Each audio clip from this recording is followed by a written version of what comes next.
Chaque fois que vous sortez sur le balcon d'un immeuble en hauteur, que vous passez sur un viaduc en béton ou que vous regardez les gigantesques barrages retenant des millions de tonnes d'eau, vous confiez votre vie à une grandiose illusion. On nous a inculqué que nous vivons au sommet du développement humain. Nous regardons des documentaires sur les prouesses de l'ingénierie. Nous sommes fiers que nos appareils sillonnent l'espace cosmique. Et nous croyons que la science moderne est capable de résoudre n'importe quelle tâche. Mais je vous propose de vous arrêter une seconde et de regarder le monde environnant non pas à travers le prisme des programmes télévisés, mais avec vos propres yeux. Regardez autour de vous nos villes. Nous sommes une civilisation qui a dompté l'atome et décrypté le génome. Mais pour une raison ou une autre, nous construisons des maisons qui vivent moins longtemps qu'un homme. J'ai passé des années à étudier ce qu'on appelle communément les technologies modernes de construction. Et ce que j'ai découvert suscite non seulement des questions, mais un véritable effroi glaçant devant l'ampleur de la tromperie globale. La paradigme officielle affirme « L'humanité se développe de manière linéaire. Des grottes primitives à travers la boue et l'ignorance des siècles passés, nous avons confiamment avancé vers l'ère des hautes technologies. Mais si nous sommes si puissants, pourquoi nos ponts modernes s'effondrent-ils, emportant avec eux des dizaines de vies? Pourquoi les barrages en béton se couvrent-ils d'un réseau de fissures menaçantes déjà après quelques décennies suivant leur inauguration pompeuse? Pourquoi la durée de vie d'un bâtiment en béton armé moderne, construit avec l'application de calculs informatiques les plus complexes, de polymères avancés et d'acier haute résistance, était limitée à de misérables périodes de 50, maximum 100 ans? Nous investissons des ressources colossales. Nous contractons des crédits pour toute la vie pour le droit de posséder une boîte en béton qui, à l'échelle historique, commencera à se désintégrer en poussière encore avant que nos petits-enfants ne deviennent adultes. Le matériau moderne dont est fait tout notre monde urbain est mortellement malade dès le moment de sa création. Il craint l'eau. Il ne supporte pas les écarts brusques de température. Les réactifs le rongent. L'humidité pénètre dans les micro-fissures, atteint l'armature en acier. Celle-ci commence à rouiller, à se dilater et, au sens littéral, déchire la pierre de l'intérieur. Nous avons accepté cela comme une inévitabilité, comme une loi physique de l'univers.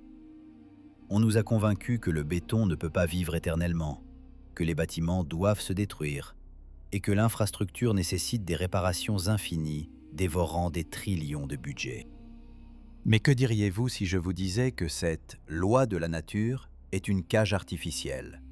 Et si en ce moment même sur notre planète existaient des preuves irréfutables que la technologie de construction éternelle n'est pas seulement possible, mais qu'elle a déjà été utilisée à grande échelle?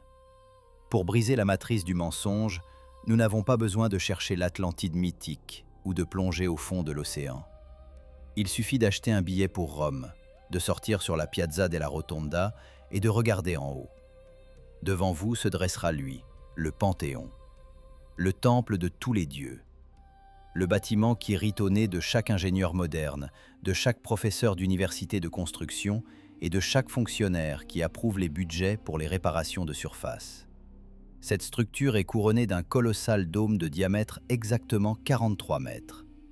Il est entièrement moulé en béton. Il n'y a pas un seul gramme d'armature en acier, pas un seul câble de support, pas une seule poutre cachée, pas une seule colonne intérieure qui supporte le poids monstrueux de milliers de tonnes de pierre. Selon toutes les normes et règles de construction moderne, ce dôme est une impossibilité physique absolue. Tout étudiant en architecture, armé de programmes modernes pour le calcul de la résistance des matériaux, vous prouvera par les chiffres que le béton non armé ne supporte pas de telles charges en traction. Les programmes donnent tous le même résultat. Un dôme de cette taille doit inévitablement se fissurer au milieu et s'effondrer sous son propre poids. Selon les lois de la physique et de l'ingénierie moderne, le Panthéon aurait dû se transformer en tas de gravats il y a 1900 ans. Mais il se dresse. Il a survécu aux tremblements de terre, aux incendies, aux invasions barbares, aux vibrations du transport lourd moderne, aux pluies infinies et aux changements d'époque. Il se dresse exactement 2000 ans, et sa chair de béton ne montre aucun signe de fatigue. Tandis que nos autoroutes ultramodernes se désintègrent au premier manteau neigeux hivernal, ce monolithe géant flotte dans l'air, défiant la gravité et la logique. Les historiens officiels nous ont nourris pendant des siècles de contes de fées, selon lesquels les anciens Romains n'étaient que de diligents artisans en tunique. On nous racontait qu'ils pétrissaient le mortier avec des bâtons dans des auges, utilisaient de la cendre volcanique et, par quelques miracles, par méthode d'essai et erreur, ont modelé ce chef-d'œuvre. On nous disait « c'est juste un heureux concours de circonstances, une coïncidence historique ». On nous forçait à croire qu'une civilisation sans électricité, sans moteur à combustion interne et sans analyse spectrale avait par hasard surpassé l'industrie de la construction transnationale moderne avec ses laboratoires multimilliardaires. Mais ça ne se passe pas comme ça. Un heureux concours de circonstances ne peut pas se dresser 2000 ans en violant les principes de base de la résistance des matériaux. Le Panthéon n'est pas une erreur du survivant. C'est un artefact criant d'une réalité perdue, ou plus précisément, soigneusement caché à nos yeux. C'est un témoignage matériel de ce que la chronologie technologique qu'on nous enseigne à l'école est fausse de bout en bout. S'il pouvait créer une pierre à laquelle le temps n'a pas de prise, une pierre qui repousse les lois de l'entropie, alors pourquoi aujourd'hui nous nous entassons dans des baraquements temporaires en béton, programmés pour la destruction? Pourquoi la connaissance capable de libérer l'humanité de la nécessité de restaurer indéfiniment ses habitations a-t-elle été effacée de la mémoire des générations? La réponse à cette question ne se trouve pas dans les traités historiques poussiéreux, mais dans la chimie moderne et les lois impitoyables de l'économie. Et le secret qui se cachait à l'intérieur des murs du Panthéon, le secret des inclusions blanches dans la pierre antique, sur lesquelles la science officielle fermait les yeux depuis des siècles, a enfin percé au grand jour. Ce qui a été découvert tout récemment, de nos jours, renverse complètement la donne et prouve que nous avons été privés de la technologie de survie la plus importante. D'une technologie capable de rendre toute l'industrie moderne absolument absurde. Et nous n'avons fait que commencer à enlever les couches de ce mensonge grandiose. En 2023, le château de cartes de l'Académie mensongère, construit pendant des siècles, a enfin commencé à s'effondrer sous le poids d'indices physiques irréfutables.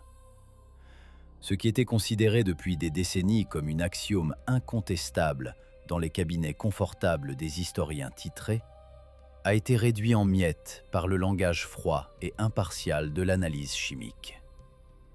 Pendant des années, j'ai passé en revue des documents d'archives poussiéreux, étudié les rapports d'expéditions archéologiques et lu les monographies d'experts diplômés qui, avec un sourire suffisant, discouraient sur les technologies de l'Antiquité. Quand il s'agissait de la structure étrange et inexplicable de la pierre antique, ces théoriciens de cabinet pointaient unanimement un détail évident. De petites miettes blanches, dispersées de manière chaotique dans tout le volume du monolithe. Dans les cercles scientifiques, ces minuscules inclusions étaient méprisement appelées des agrégats calcaires. Et savez-vous comment la science officielle expliquait leur origine pendant des centaines d'années? On nous affirmait très sérieusement, des pages des manuels universitaires, que c'était le résultat banal d'un mélange négligent et de technologies franchement médiocres. Les grands esprits de la modernité affirmaient que les constructeurs de l'Antiquité ne savaient tout simplement pas faire correctement leur travail. On disait que les travailleurs primitifs, armés de bâtons et d'auges, n'étaient physiquement pas capables d'obtenir une masse homogène, qu'ils économisaient constamment du temps, violaient les proportions, et c'est pourquoi leurs matériaux se révélaient si défectueux. Réfléchissez un instant à l'absurdité monstrueuse de cette affirmation. On nous demandait de croire à 100% qu'une civilisation capable d'ériger des aqueducs géants avec une pente idéale de fractions de degrés sur des dizaines de kilomètres, une civilisation dont la géométrie impeccable et la pensée spatiale stupéfient encore l'imagination, devenait soudain paresseuse et maladroite dès qu'il s'agissait de créer l'essentiel de l'essentiel, son principal matériau de construction. Cette arrogance flagrante des chercheurs modernes a toujours suscité en moi un sentiment persistant de rejet. Ils regardaient les créateurs du monde antique comme des artisans arriérés, à qui la chance avait simplement souri. Mais la vérité, cachée à l'intérieur de cette pierre, s'est révélée si stupéfiante qu'elle a fait taire la science mondiale. Ces miettes blanches n'étaient nullement une erreur des bâtisseurs primitifs. Elles se sont avérées être une solution ingénierie géniale, mathématiquement calculée, à laquelle notre science moderne, vantée avec ses super-ordinateurs, n'avait pas su songer pendant des siècles. Le moment décisif est arrivé lorsqu'un groupe de chercheurs indépendants du Massachusetts Institute of Technology et de Harvard a décidé de renoncer à la foi aveugle dans les dogmes historiques. Ils n'ont pas écouté les archéologues. Ils ont décidé de poser des questions à la matière elle-même. Les scientifiques ont placé des fragments de l'ancien monolithe sous des microscopes électroniques les plus puissants, ont appliqué des méthodes de spectroscopie aux rayons X et ont analysé en détail la composition chimique de ces mêmes agrégats calcaires. Ce qui s'est révélé aux yeux des chimistes a provoqué un véritable choc dans la communauté scientifique. Il s'est avéré que les maîtres du passé créaient intentionnellement un matériau doté d'une propriété fantastique, presque impossible pour la nature inanimée, la capacité d'auto-réparation. Les scientifiques du Massachusetts Institute of Technology ont prouvé de manière irréfutable que lors de la création de ce mélange, on utilisait une technologie extrêmement complexe et incroyablement dangereuse, appelée mélange à chaud. Tandis que l'industrie moderne utilise exclusivement de l'eau froide pour éteindre la chaux avant de l'ajouter au mortier, les créateurs de la pierre éternelle suivaient une voie complètement différente. Ils ajoutaient de la chaux vive sèche directement dans le mélange sec à des températures extrêmes, et seulement ensuite introduisaient l'eau. Ce processus provoquait une tempête chimique déchaînée, la réaction exothermique la plus puissante. La structure interne du mélange se chauffait à des températures incroyables, formant une architecture chimique unique qu'il est absolument impossible d'obtenir dans des conditions standards de mélange à froid. C'est précisément dans ce chaudron infernal, sous des conditions de contrôle thermique des plus strictes, que naissaient ces mêmes agrégats calcaires que les historiens aveugles, par pure stupidité, appelaient un défaut technique. Comment fonctionne donc ce mécanisme ancien d'immortalité dans la réalité ? Nous savons tous parfaitement que le principal ennemi de toute construction moderne, c'est la microfissure. Dès qu'elle apparaît dans un mur ordinaire, le processus de destruction devient irréversible. Mais la technologie du mélange à chaud a transformé cette vulnérabilité mortelle en principale arme de survie. Quand une fissure se forme dans le monolithe antique à cause d'une activité sismique ou d'un affaissement de terrain, l'eau de l'atmosphère y pénètre inévitablement. Mais au lieu de détruire la structure de l'intérieur en la déchirant lors du gel, l'humidité entre en réaction chimique immédiate avec ces minuscules réservoirs de chaux vive soigneusement intégrés dans la structure de la pierre il y a des siècles. L'eau crée instantanément à l'intérieur de la fissure une solution alcaline saturée de calcium à l'extrême. Ce bouillon chimique salvateur remplit toutes les microvides et en seulement 2 semaines, se cristallise sous forme de carbonate de calcium le plus résistant. La fissure se colle instantanément d'elle-même. La pierre guérit littéralement ses propres blessures, comme un organisme biologique vivant. Le processus de régénération interne se produit bien plus rapidement que le dommage n'a le temps de s'étendre en profondeur. L'eau, qui porte la mort inévitable aux matériaux modernes, agit ici comme source de vie et de restauration infinie. Et ce n'est pas de simples calculs théoriques obtenus dans les conditions stériles des laboratoires du Massachusetts Institute of Technology. Regardez les anciens brise-lames maritimes dispersés le long de tout le littoral de la Méditerranée. Ils se dressent déjà exactement 2000 ans dans l'environnement naturel le plus agressif qu'on puisse imaginer sur la planète. Ils sont immergés dans une eau de mer âcre et salée, soumis aux coups continus et dévastateurs des vagues océaniques, des tempêtes destructrices et des marées infinies. Toute composition moderne dans de telles conditions se transforme inévitablement en misérables miettes. Elle est lessivée, émiettée et rongée par le sel marin. Mais avec les anciens brise-lames, se produit quelque chose d'absolument inimaginable, brisant tous les paradigmes modernes.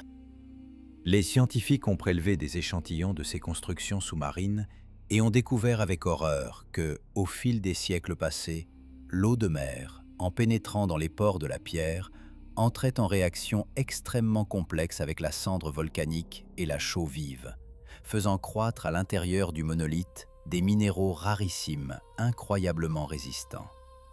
Chaque décennie, chaque coup violent de la vague rendait cette construction seulement plus dure. L'océan ne détruisait pas leurs ouvrages, l'océan les nourrissait, les rendant véritablement indestructibles. Ce démasquage de 2023 a irrémédiablement brisé les schémas. Il a mathématiquement prouvé de manière précise que dans notre passé existaient des technologies chimiques surpassant tous nos savoirs en sciences des matériaux.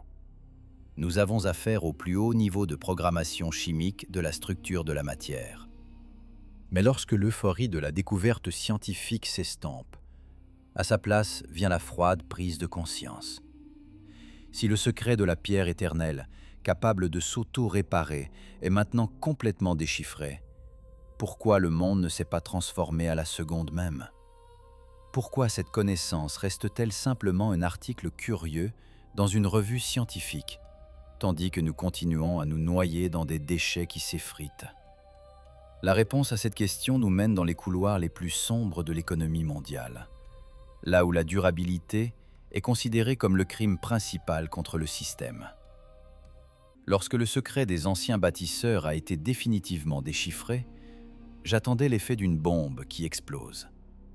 J'étais absolument certain que le lendemain, toutes les grandes corporations de construction du monde arrêteraient leurs usines, réécriraient les normes et commenceraient à implémenter la recette oubliée. Mais la réponse a été un silence retentissant, assourdissant. Aucune symposium d'urgence, aucun programme gouvernemental de modernisation de l'infrastructure, aucune nouvelle urgente sur les chaînes principales. L'information a été soigneusement emballée dans des revues scientifiques spécialisées.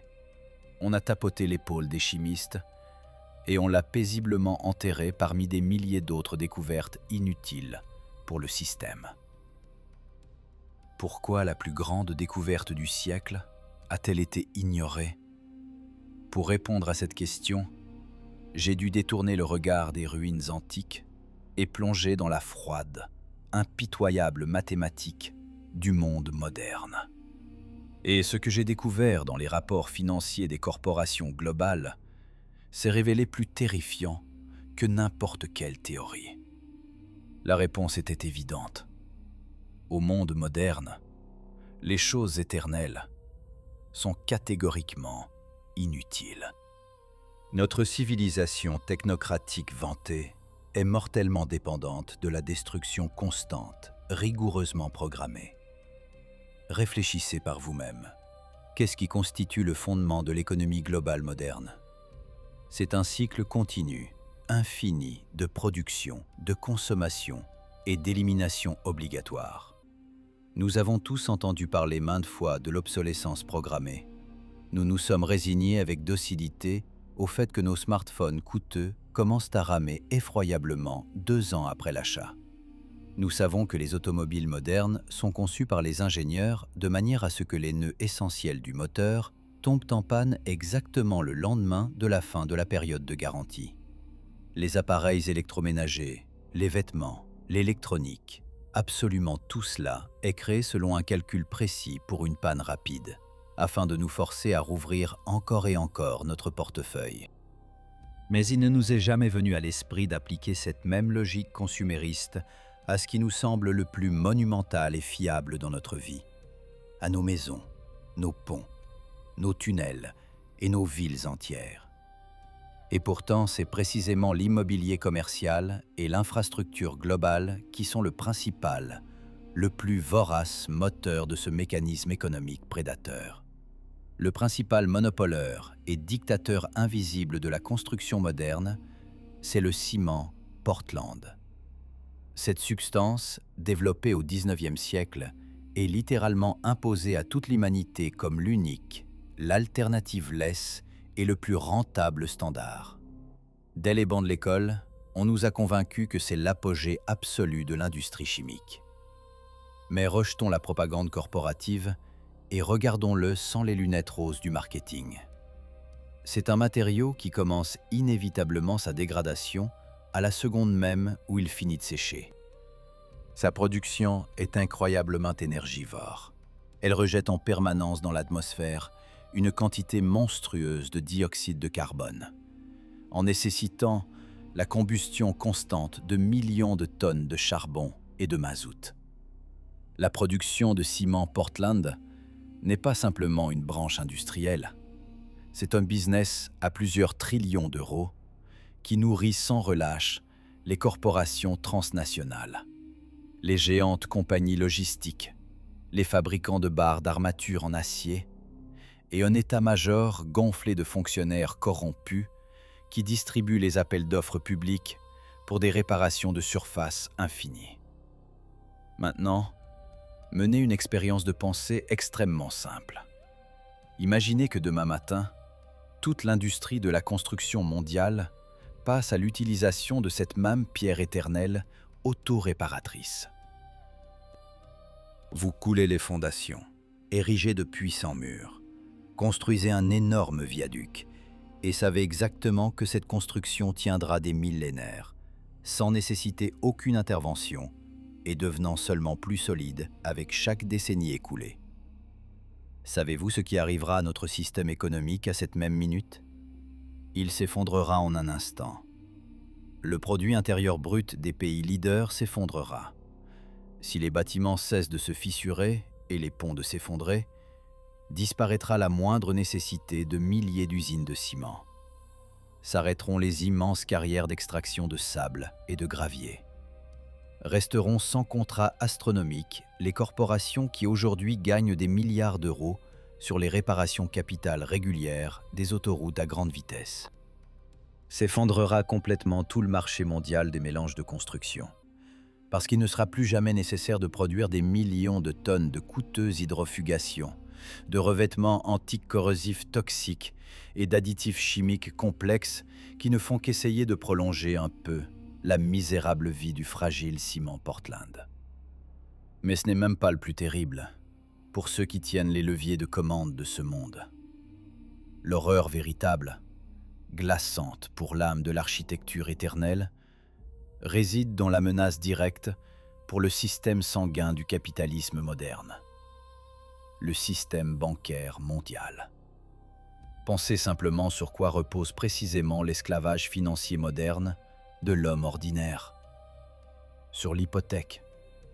Un jeune homme prend un crédit colossal, se liant par des obligations de dette rigides pour 20, 30 et dans certains pays déjà pour 100 ans entiers à l'avance. Nous donnons volontairement la moitié de notre vie productive à la banque pour le droit de posséder un appartement exigu dans un termitière en béton. Mais toute la ruse diabolique de ce système parfait réside dans le fait que, au moment où vous ou vos enfants fatigués aurez enfin remboursé ce crédit énorme, votre bâtiment lui-même commencera déjà à se désintégrer physiquement. Les communications pourriront complètement. Le béton de mauvaise qualité se couvrira de fissures profondes dues aux variations saisonnières de température. La maison exigera des investissements colossaux en reconstruction ou sera déclarée en péril et froidement envoyée à la démolition. Et il ne restera à vos petits-enfants rien d'autre que d'aller dans la même banque et de prendre une nouvelle hypothèque oppressive.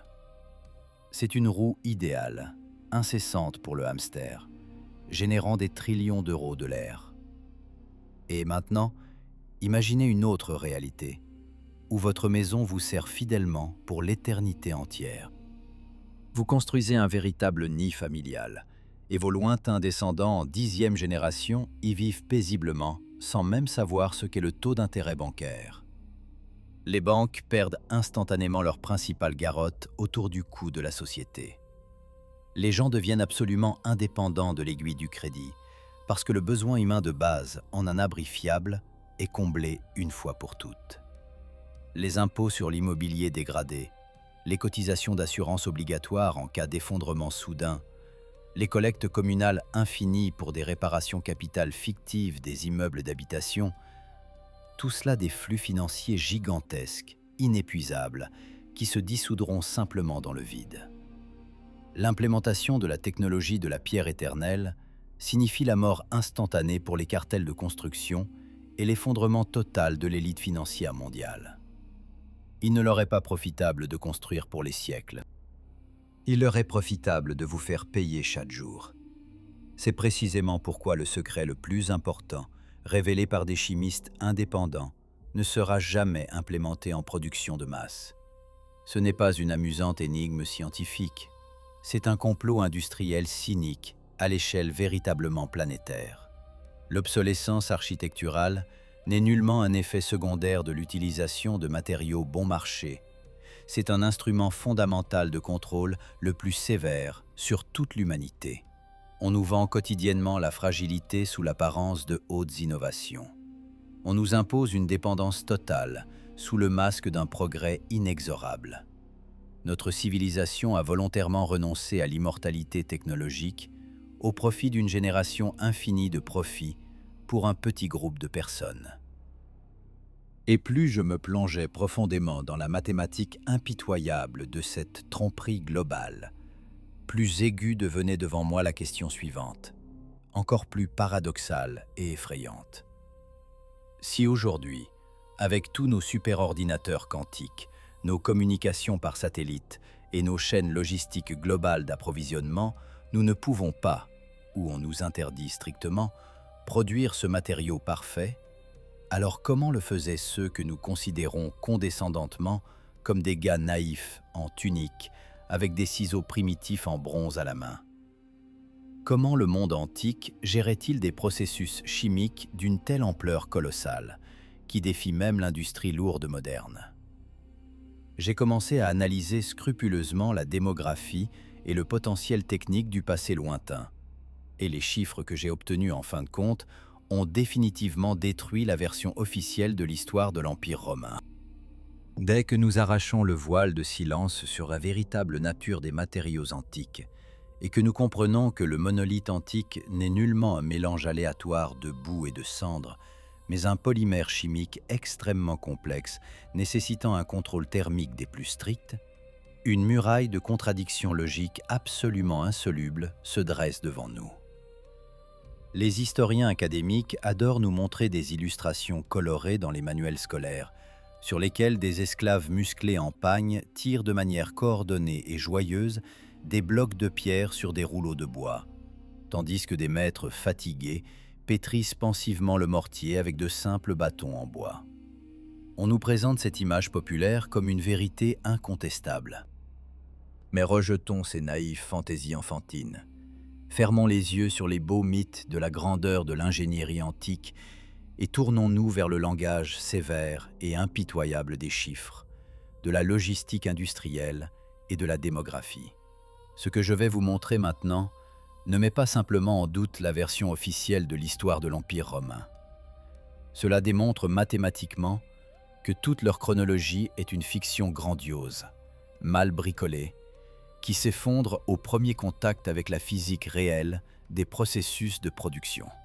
Pour pleinement réaliser l'ampleur de cette supercherie historique, il nous faut comprendre ce que signifie précisément la production de masse de chaux vive. Vous ne pouvez pas simplement creuser du calcaire dans la carrière la plus proche, le mélanger à de l'eau et obtenir cette même pierre éternelle dont le secret a été révélé par les chimistes de Harvard. Pour déclencher la réaction salvatrice d'auto-guérison et créer les agrégats les plus résistants, il faut préalablement calciner le calcaire. Et ce n'est pas un feu de camp dans la cour arrière.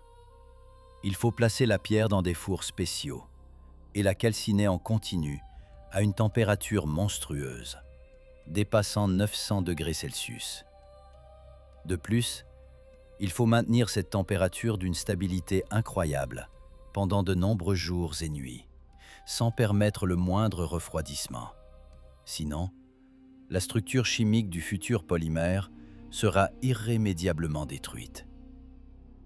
Et maintenant, essayons d'évaluer les volumes.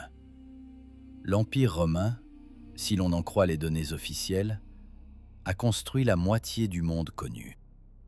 Ils érigeaient des installations portuaires géantes, s'enfonçant profondément dans l'eau de mer agressive, construisaient des milliers de kilomètres d'aqueducs multicouches, jetaient des ponts massifs au-dessus de rivières tumultueuses, élevaient des amphithéâtres colossaux, des thermes, des digues de protection et des fortifications. Le volume de béton qu'ils ont utilisé se chiffre non pas en milliers, mais en dizaines de millions de tonnes. Et c'est ici que commence la véritable catastrophe mathématique pour la science officielle. Pour produire des millions de tonnes de chaux vives, il faut brûler une quantité de combustible véritablement astronomique. Les Romains n'avaient ni charbon à l'échelle industrielle d'extraction, ni gaz naturel, ni mazout. Leur unique vecteur énergétique était le bois ordinaire. Selon les calculs les plus modestes des spécialistes en ingénierie thermique, pour calciner une tonne de chaux selon les technologies antiques, il faut brûler au minimum 2 tonnes de bois de qualité, sec. Comptez vous-même. Pour assurer le boom de construction de l'Empire romain, il aurait fallu raser jusqu'à la souche absolument tous les forêts du territoire de l'Europe, de l'Afrique du Nord et du Proche-Orient. Le continent aurait dû se transformer en désert sans vie, calciné. Il ne leur serait resté ni bois pour construire leur gigantesque flotte, ni pour chauffer les habitations, ni pour la métallurgie, ni pour la fonte d'armes en bronze et en fer pour leurs légions invincibles.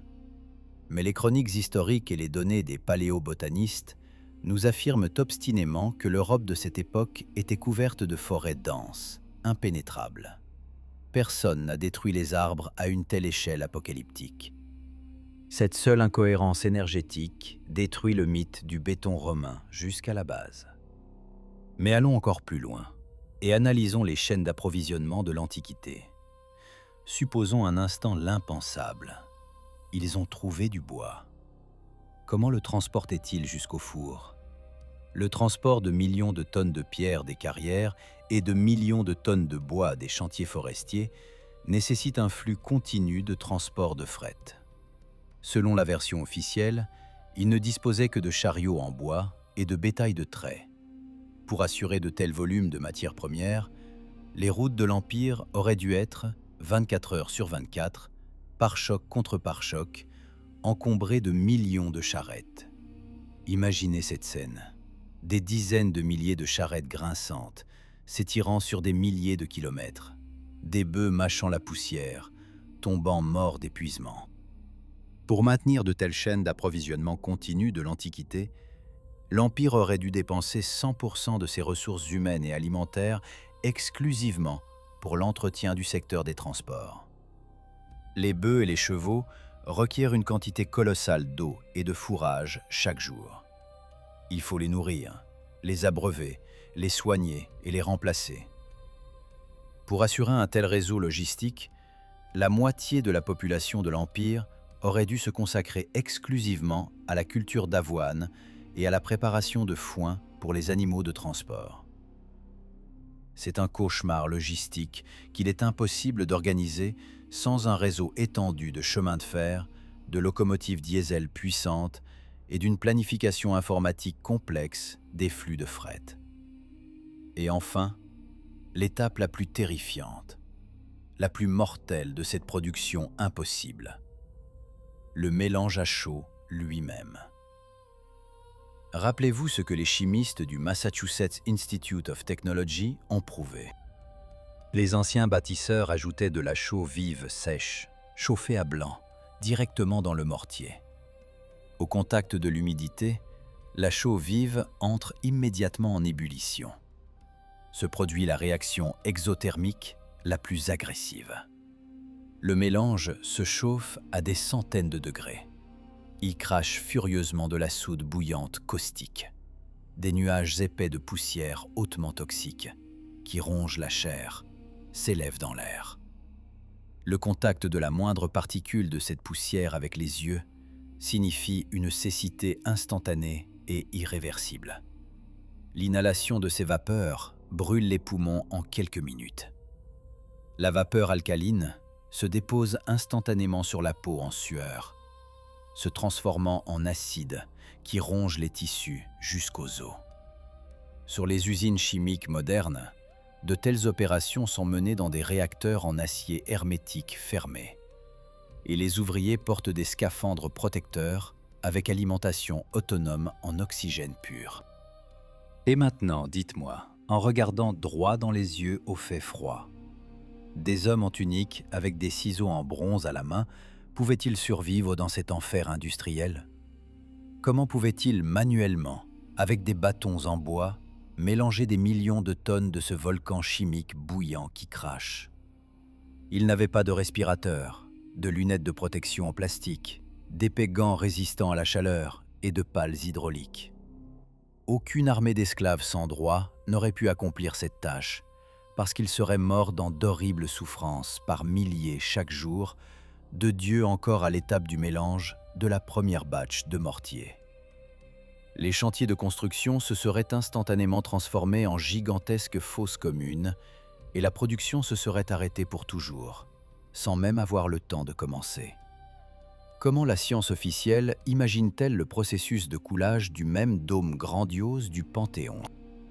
Des centaines d'ouvriers torse nus se tenant sur des échafaudages en bois précaires à une hauteur de 43 mètres, se passant les uns aux autres des seaux percés remplis de masse bouillante, bouillonnante, caustique, qui ronge.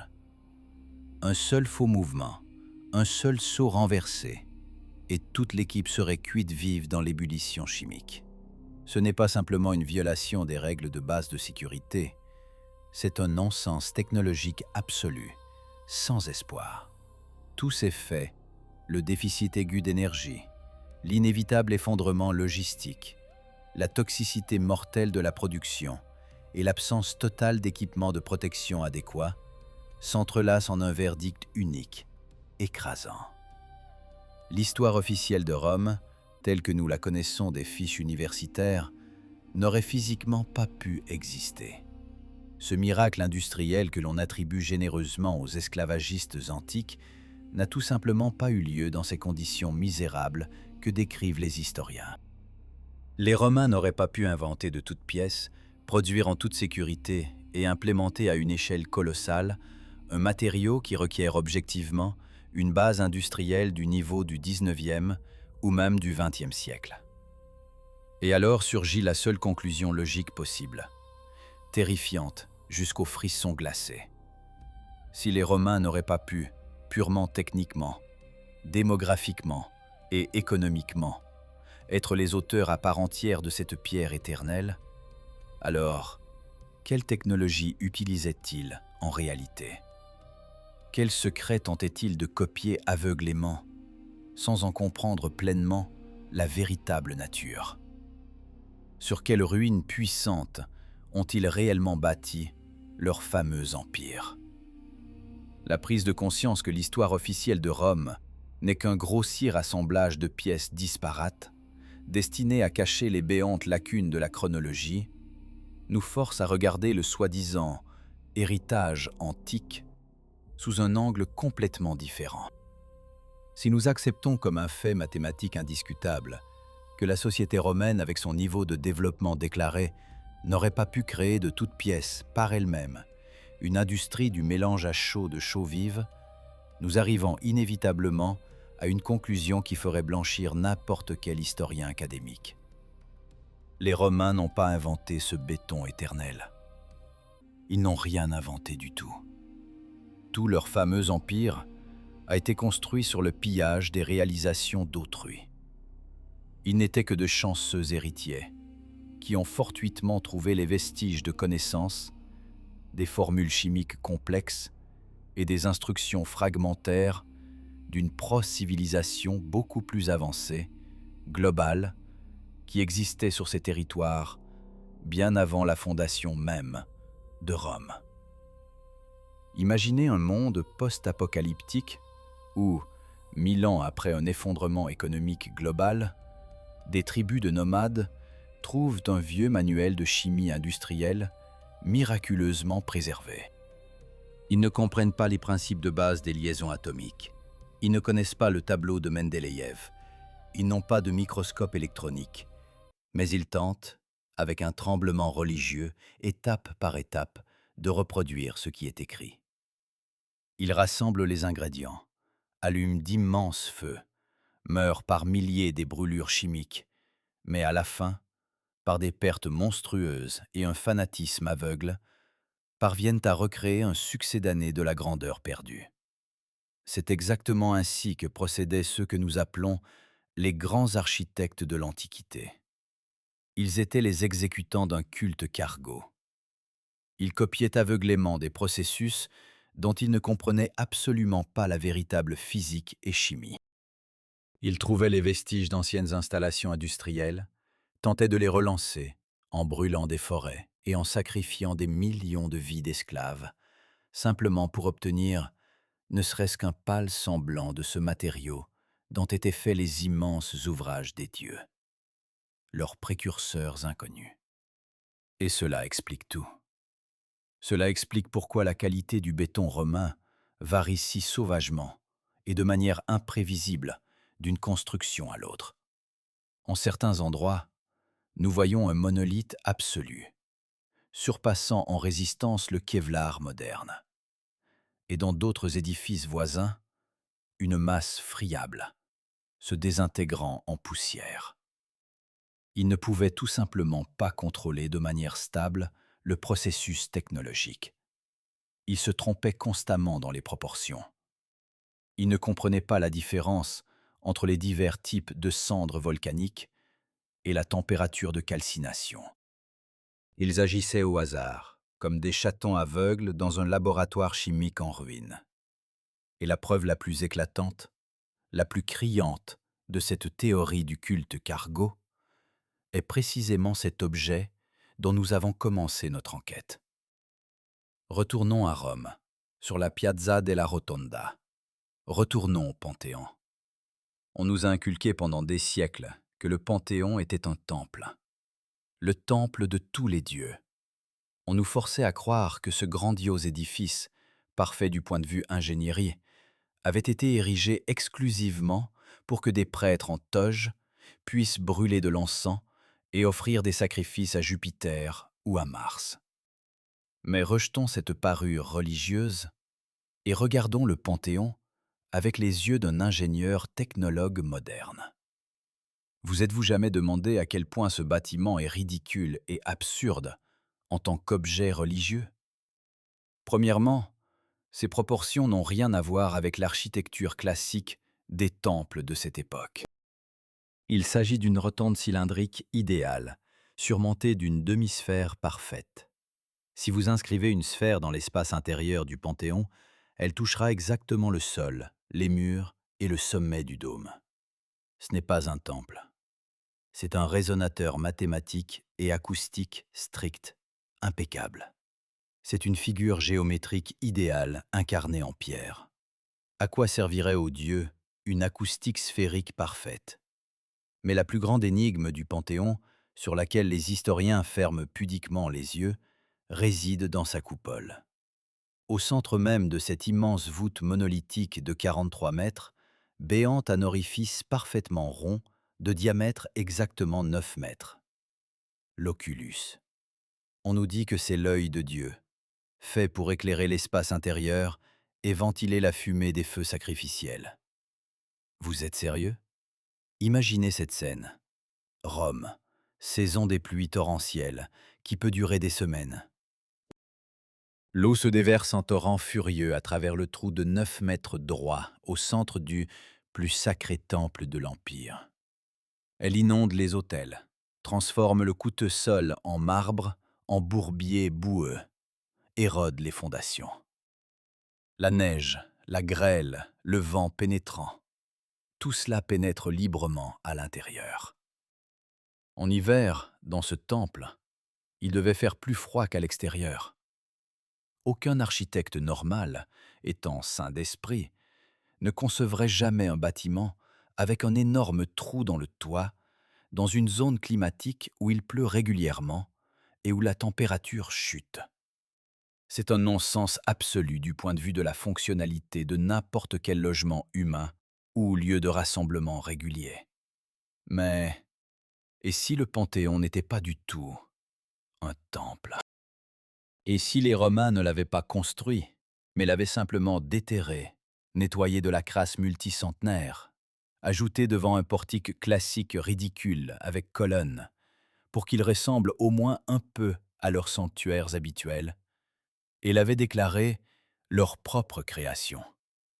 Si nous regardons le Panthéon en dehors du concept religieux imposé, nous verrons quelque chose de tout à fait différent. Nous verrons un colossal équipement technique d'une ère passée. La géométrie du bâtiment, ses proportions idéales et cet oculus mystérieux indiquent que devant nous se trouve un appareil d'usage inconnu. Peut-être était-ce une gigantesque chambre acoustique, capable de capter et concentrer les vibrations infrasonores de la Terre. Peut-être était-ce un instrument astronomique ultra précis pour calibrer les systèmes de navigation, où le rayon de lumière passant par l'oculus servait d'aiguille des horloges cosmiques. Ou peut-être un bunker protecteur, une chambre de pression, ou une partie d'un système global d'échange d'énergie dont les principes nous sont aujourd'hui même difficiles à imaginer. L'ouverture dans la coupole n'est pas une erreur d'un architecte fou. C'est un élément technologique nécessaire, sans lequel cet appareil ne pouvait simplement pas fonctionner à l'époque de ses véritables créateurs. Les Romains se sont simplement approprié cet artefact technologique. Ils l'ont recouvert de leur dieu, l'ont décoré de statues et se sont mis à prier ce qui auparavant n'était qu'un simple objet d'ingénierie utilitaire. Le Panthéon est un témoignage criant qu'avant nous, sur cette planète, existait une civilisation dotée du plus haut niveau de mathématiques, de chimie et d'ingénierie spatiale. Une civilisation qui pouvait produire du béton auto-régénérant à des échelles dont nous n'avons même pas idée. Une civilisation qui ne connaissait pas l'obsolescence programmée et ne construisait pas de maisons calculées pour une durée de vie de 50 ans. Il construisait pour les siècles, parce qu'il pensait en catégorie d'éternité. Et les Romains? Les Romains n'étaient que des pillards sur les cendres de cette grandeur. Ils tentaient de recréer cette pierre éternelle en utilisant un travail primitif, en brûlant des forêts et en empoisonnant les gens avec des vapeurs toxiques. Leur empire n'était pas le pic du développement antique. C'était seulement une parodie misérable. Un culte cargo agressif qui s'est finalement auto-dévore. Mais le plus terrifiant dans cette histoire, c'est que nous nous trouvons aujourd'hui à un niveau de développement encore plus bas que ces anciens pillards. Eux, au moins, tentaient d'atteindre l'éternité, même par des méthodes barbares. Ils tentaient de percer le secret de l'immortalité de la pierre. Et nous? Nous, avec nos collisionneurs d'hadrons et nos vols vers Mars, avons volontairement renoncé à ces connaissances. Nous avons permis à une poignée de corporations globales de nous convaincre que la fragilité et la destruction sont la norme. Nous sommes devenus des consommateurs dociles, dans un monde où tout est programmé pour une mort rapide. Et cela nous amène à la prise de conscience la plus importante, la plus effrayante de ce qui se passe réellement avec notre civilisation en ce moment même, sous nos yeux. Nous vivons dans l'ère des choses temporaires. Regardez autour de vous. Observez les objets qui vous entourent constamment, les murs qui vous protègent, l'asphalte sur lequel vous vous pressez chaque jour. Nous nous nommons fièrement le sommet de l'évolution, les maîtres tout-puissants de la planète, les conquérants de la nature rude. Mais en réalité, nous ne sommes que des otages dociles de la plus grandiose illusion de l'histoire de l'humanité. Notre réalité est tissée de misérables succès d'années, chimiquement et physiquement programmés pour une mort rapide. Nous avons perdu à jamais la capacité de créer l'éternité, l'ayant échangée sans réfléchir contre un confort éphémère et une consommation infinie, épuisante.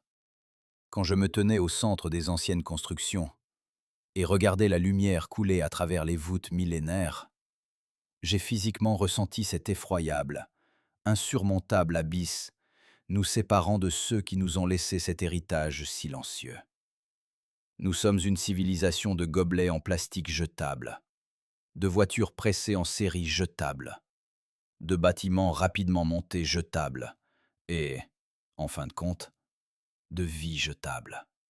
Nous mesurons arrogantement notre progrès par le nombre de micropuces produites, la vitesse de l'Internet sans fil et les mégapixels dans les caméras de téléphone, croyant naïvement que ce bruit numérique infini nous rend immortels et grands.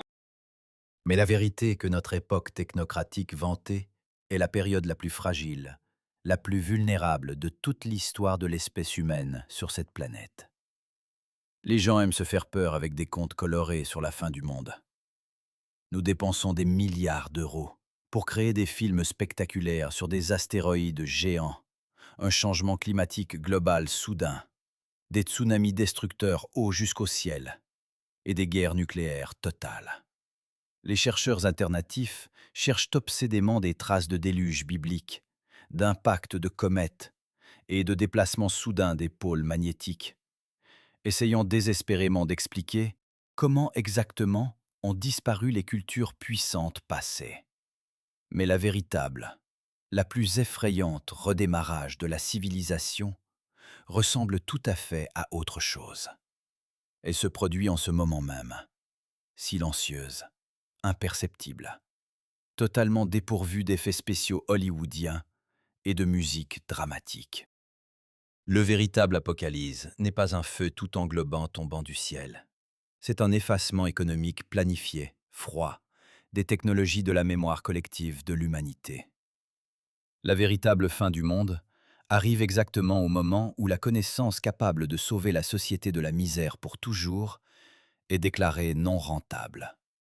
Quand un conseil d'administration invisible d'une multinationale monopolistique dans un bureau fermé décide de cacher la formule éternelle simplement parce qu'elle gêne la croissance effrénée de leurs actions en bourse.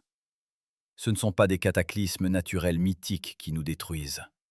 C'est la cupidité banale des unités élevées au rang de loi d'État absolue qui nous efface quotidiennement de la surface de la Terre. Réfléchissez une minute à ce qui restera réellement de notre 21e siècle dans un couple de milliers d'années.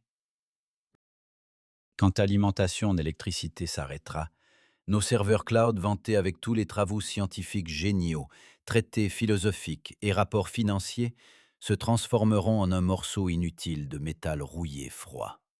Nos supports magnétiques se démagnétiseront, effaçant à jamais la mémoire de générations entières. Et nos mégapoles en béton majestueuses, dont nous sommes si fiers, sans entretien quotidien épuisant, sans le travail autour de l'horloge de vastes armées de services communaux, avec leurs pompes, leurs scellants chimiques et leurs compositions de réparation, le matériau de construction moderne commencera à se désintégrer déjà après quelques décennies. L'armature en acier, à l'intérieur des gratte-ciels étincelants de verre, rouillera dès les premières pluies d'automne.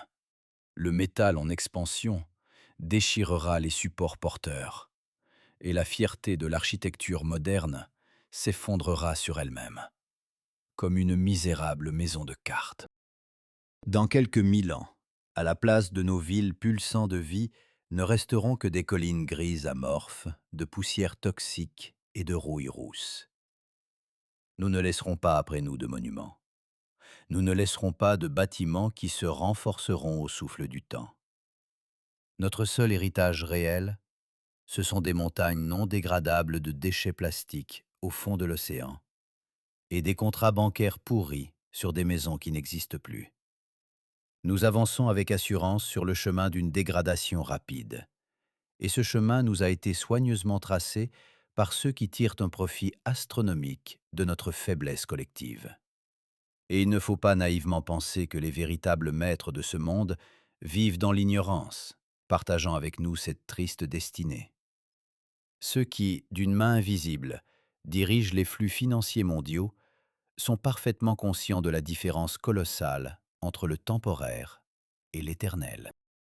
Tandis qu'on nous vend par une publicité agressive des illusions hypothécaires faites de plaques de plâtre bon marché, d'isolants inflammables et de pierres qui s'effritent, ils construisent leurs bunkers souterrains fermés, leurs îles privées fortifiées et leurs résidences familiales, en utilisant des standards tout à fait différents, inaccessibles aux masses. Ils divisent intentionnellement, avec une précision chirurgicale, le monde en deux parties profondément inégales. Ceux qui sont obligés de payer indéfiniment un tribut exorbitant pour le droit d'exister dans des boîtes qui s'effritent, et ceux qui ont monopolisé le droit à la durabilité. Notre réalité fragile n'est pas une regrettable erreur d'ingénieur. C'est un instrument brillamment conçu d'une ségrégation de classe absolue. Si vous n'avez pas de fondations qui tiendront garantie des siècles, vous ne pourrez jamais enraciner véritablement. Vous serez toujours un nomade effrayé dans les jungles de béton, critiquement dépendant de la bonne volonté de la banque, de l'avidité de la compagnie de gestion, de l'humeur des fonctionnaires d'État. L'homme privé d'une maison éternelle, indestructible, est privé de sa véritable liberté. Il se transforme en ressource économique idéale, soumise, en batterie sans droit, qui génère patiemment de l'argent jusqu'à la mort même, désespérément essayant de suivre un quotidien constamment destructeur. C'est précisément pourquoi chaque de vos réveils doit commencer par une prise de conscience cristalline, claire, de cette dure vérité. Quand vous sortez dans la rue et voyez des ouvriers fatigués une fois de plus ouvrir l'asphalte fissuré de l'année dernière, quand vous lisez les nouvelles alarmantes sur l'effondrement d'un nouveau pont automobile, quand la banque vous envoie une notification froide sur l'augmentation du taux d'intérêt pour votre appartement qui fuit, n'osez pas le percevoir comme une norme. Ce n'est pas l'ordre naturel des choses dans l'univers. C'est un vol cynique, quotidien, commis droit sous vos yeux, avec votre consentement silencieux. Pendant des années, on nous a habitués à regarder exclusivement vers les écrans brillants, pour que nous ne regardions en aucun cas les murs qui craquent menaçantement aux coutures autour de nous. On nous a forcés à débattre jusqu'à l'enrouement sur la politique, les frontières invisibles, les nouvelles monnaies numériques, seulement pour nous distraire de l'essentiel, de ce fait choquant que l'on nous a ouvertement volé les fondations. On nous a dérobé le droit fondamental à l'éternité. Le démasquage scientifique, survenu tout récemment, n'aurait pas dû devenir simplement un article ordinaire dans un bulletin académique ennuyeux. Il était destiné à devenir un éclair éblouissant, capable d'incendier jusqu'aux cendres tout ce système économique mensonger et parasitaire. Il a irréfutablement prouvé qu'une sortie de la matrice de la consommation infinie existe, que nous pouvons physiquement construire autrement, vivre autrement, penser tout à fait autrement.